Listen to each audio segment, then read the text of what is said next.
Welcome back to another episode of The Depths of the Melody. I had the honor of sitting down with Draakh of MÖRK GRYNING out of Sweden, and I was so excited to sit down and talk with him about the band's upcoming album. You don't know who he is? Here, check this out.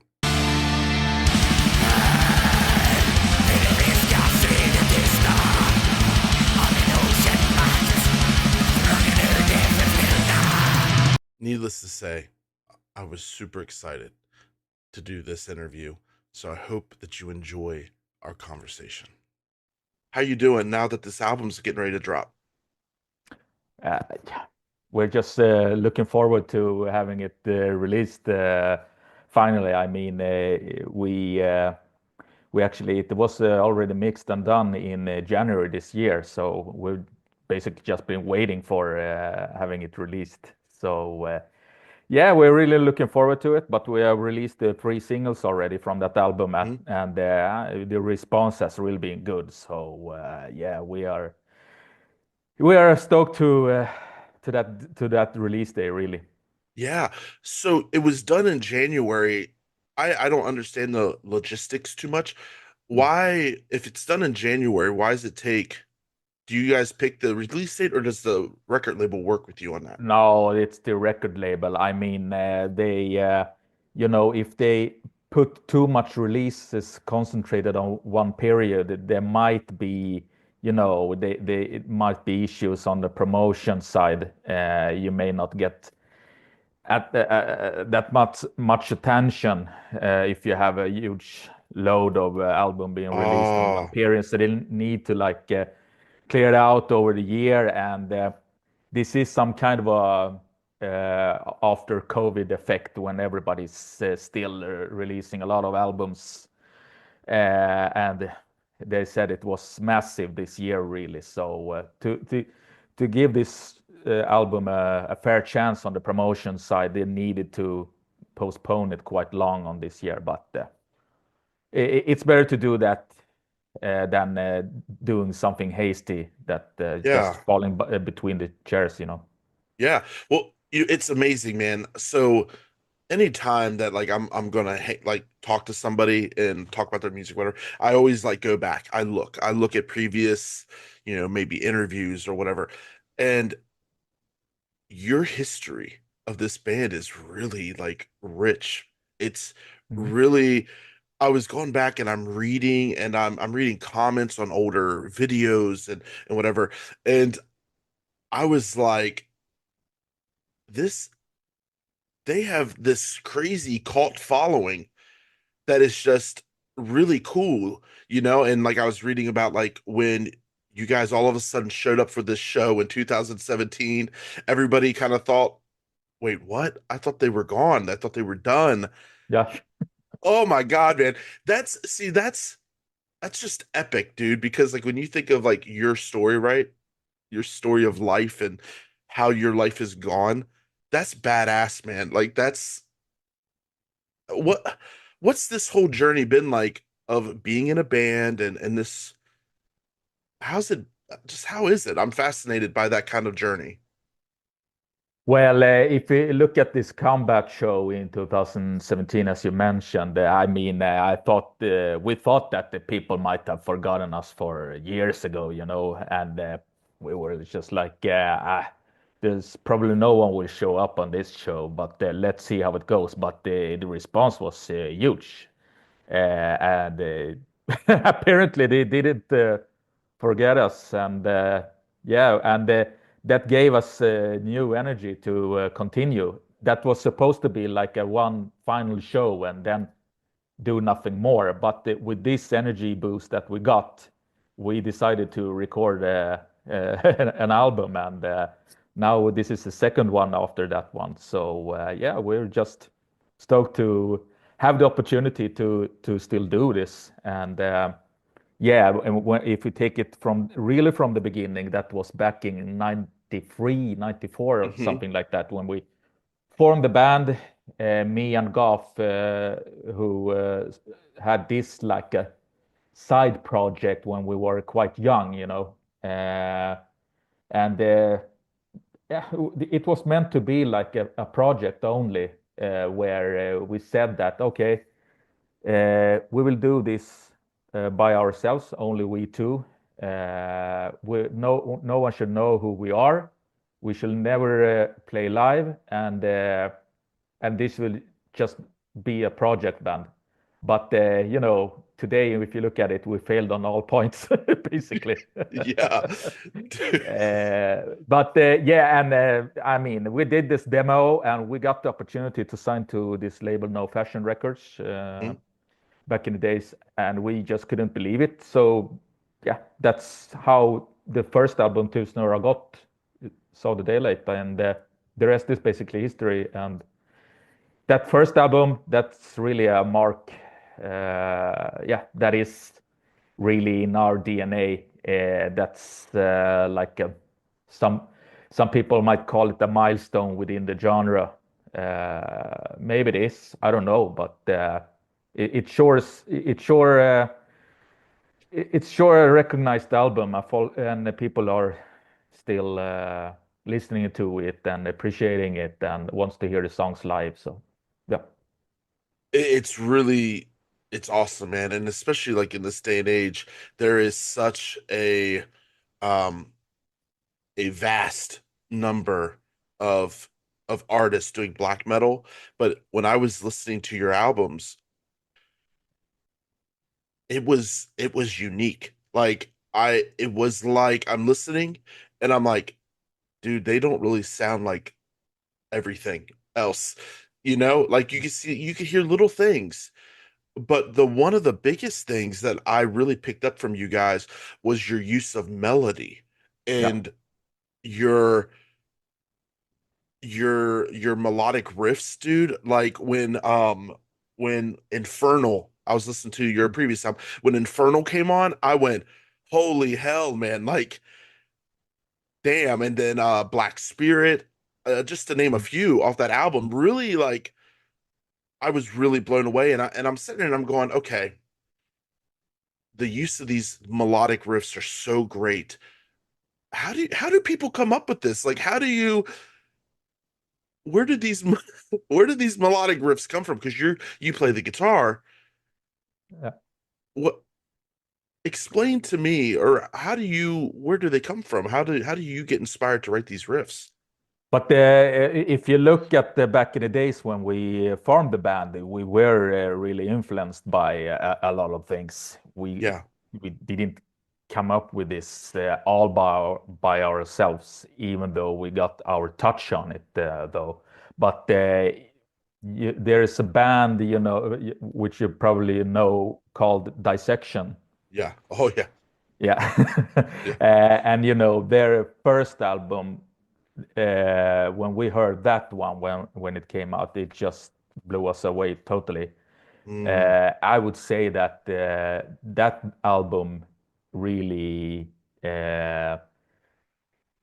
was the album that made this band to start up, really. And the section is a great example where where they experiment with a lot of melodic stuff in the riffs. hmm.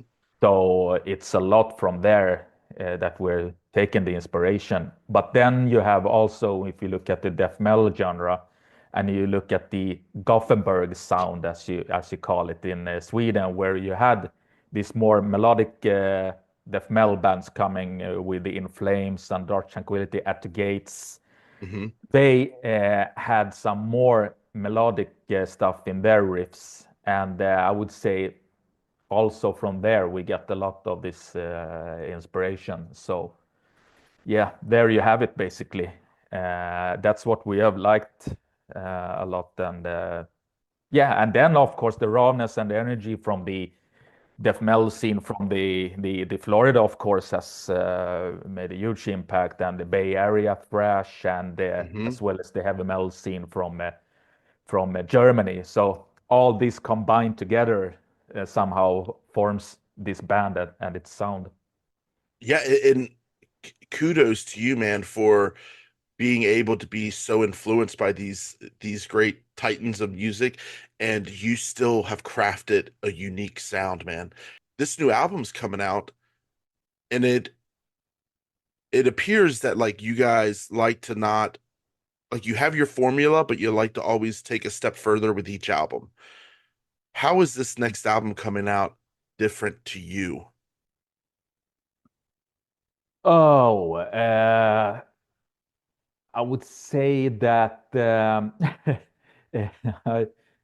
we are usually influenced when we're doing albums. You get the influences from somewhere, of course. But this time, I would say that we got the influences from ourselves, basically. We went back really to our roots this time, and yeah, we went back to the first album a lot, really, and listened to what was our DNA at that time of when we started the band. What was the sound that we wanted to achieve? And we a little bit analyzed how we tried to analyze a little bit how did we think back in the days. And so I'd say that we basically got influenced by ourselves really this time, more than from anything else.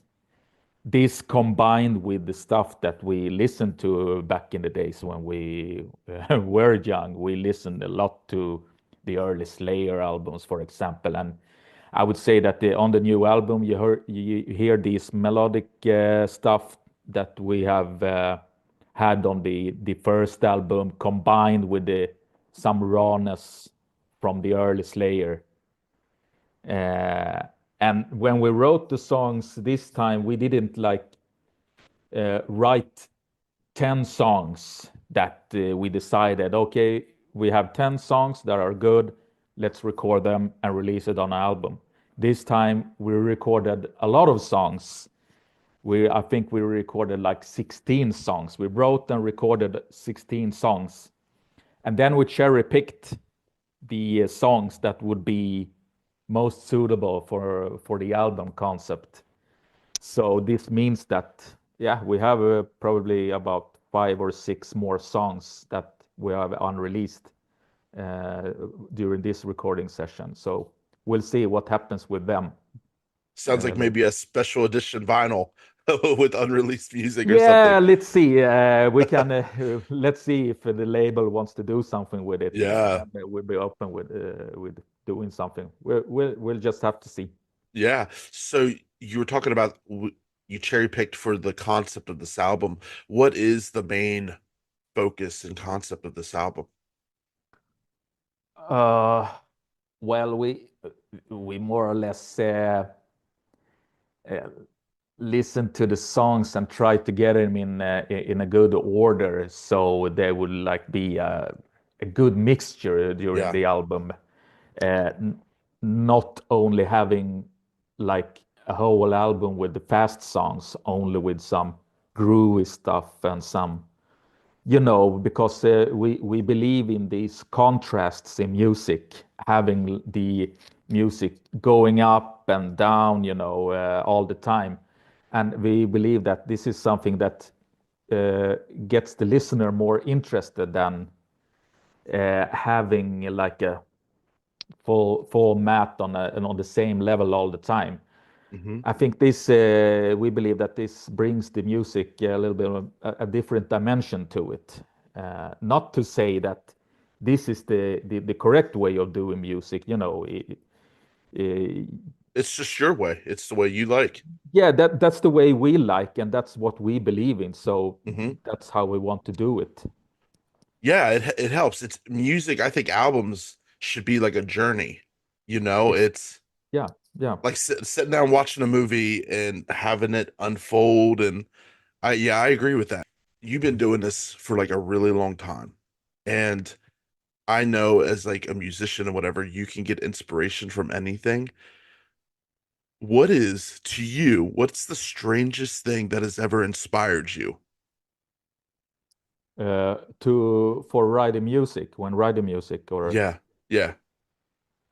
oh uh, yeah, I get influenced by a lot, but maybe one of the strangest things is that I will not tell you what songs, but I have written songs where I have been influenced by Madonna. Yeah, dude. That's awesome. In what way? Just like her groove or I think was more the harmonics used mm, on a song that got this. I like hear the mood in this song and the harmonics in the song that I like transcribed into hmm like metal and try to put it down on distorted guitar.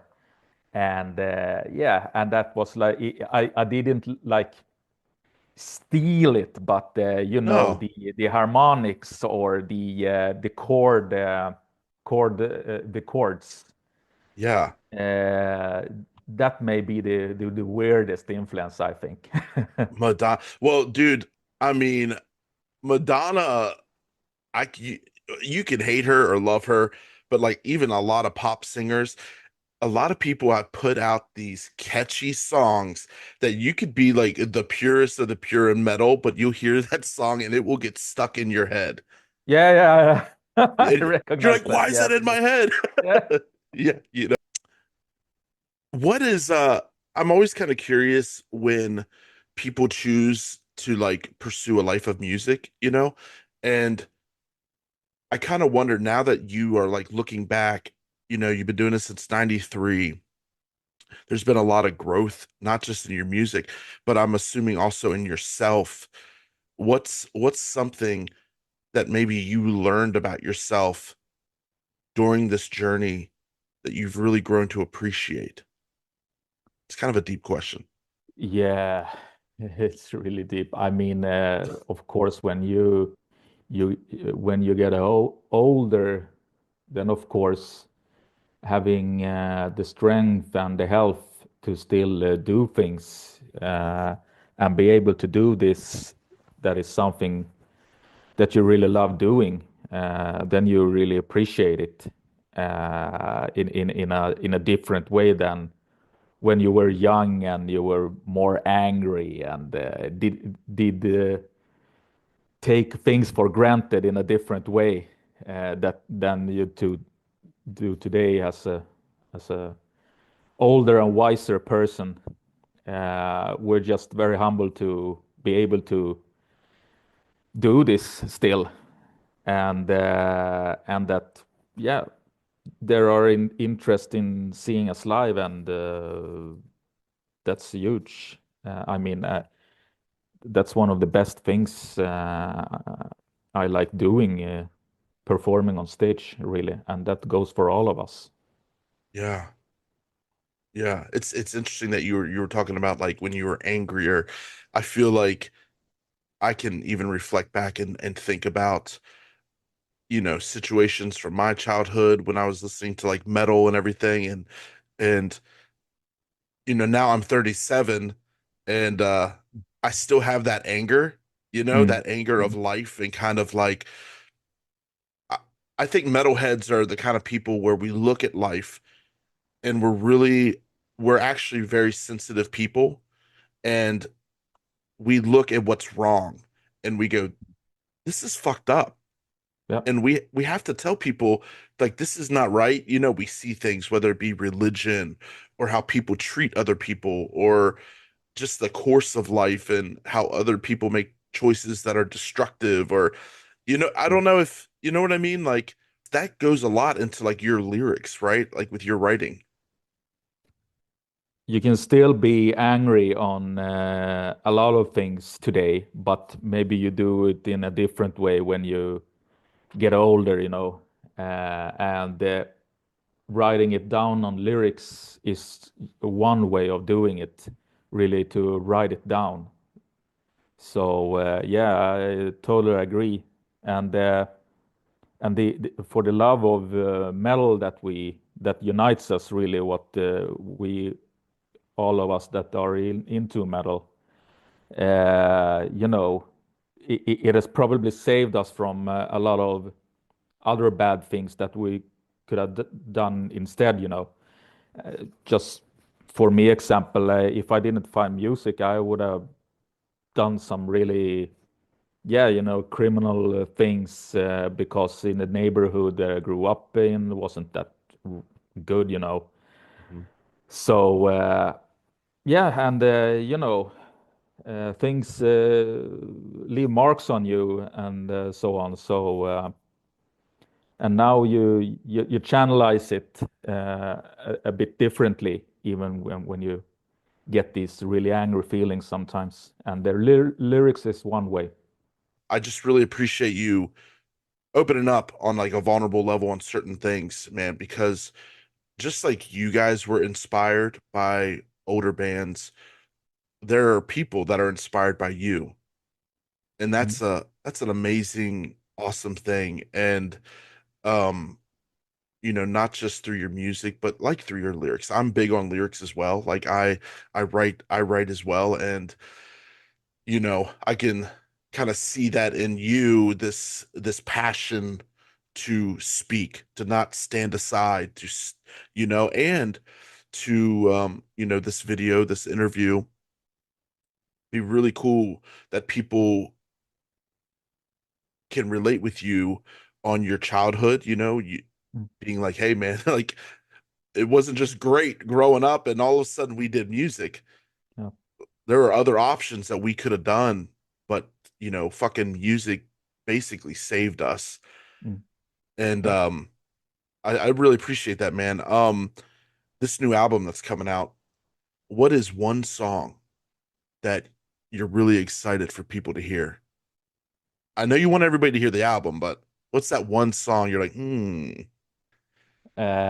Well, we have already released the three singles on the mhm. digital platforms, of course, and they are yeah, depicted in a way that is really uh, telling a lot of how the whole album will be. But I would say the first song that we haven't released, the opening track, The Seer, yeah, that's a really yeah, that would be interesting to hear what folk will, what people will like about it, because it's quite exceptional in a way, and it's yeah, I would say the Oh, first track, The Seer. hell yeah, dude. Hell yeah. I did a reaction to Fasornas Tid. Is that Yeah. right? Yes. I did a reaction to that, man. And dude, it was awesome, man. Like really good stuff. So I loved it. I'm excited for the new album and I'm really grateful for this time to be able to talk to you, man. And just congratulations, man, because I know people are gonna eat it up and they're gonna love it. And this was a delight for me to talk to you. Oh, thank you very much.